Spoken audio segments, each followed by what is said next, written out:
சங்கீதங்களின் புஸ்தகம் 33 அதிகாரம் 1 நீதிமான்களே, கர்த்தருக்குள் களிகூருங்கள். துதி செய்வது செம்மையானவர்களுக்கு தகும்.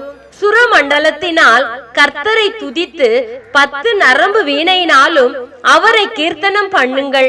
அவருக்கு புது பாட்டை பாடுங்கள். ஆனந்த சத்தத்தோட வாத்தியங்களை நேர்த்தியாய் வாசியுங்கள். கர்த்தருடைய வார்த்தை உத்தமமும் அவருடைய செய்கைகள் எல்லாம் சத்தியமாயிருக்கிறது.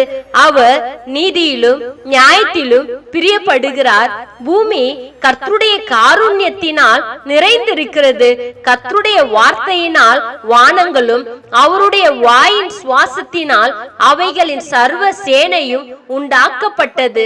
அவர் சமுத்திர ஜலத்தை குவியலாக சேர்த்து ஆழமான ஜலங்களை பொக்கிஷ வைப்பாக வைக்கிறார்.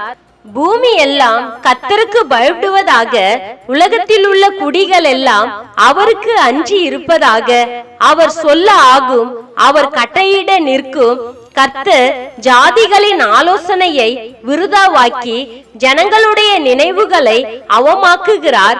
கர்த்தருடைய ஆலோசனை நித்திய காலமாகவும் அவருடைய இருதயத்தின் நினைவுகள் தலைமுறை தலைமுறையாகவும் நிற்கும்.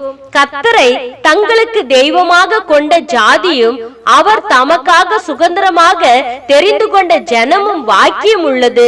கர்த்தர் வானத்திலிருந்து நோக்கி பார்த்து எல்லா மனுபுத்திரரையும் காண்கிறார்.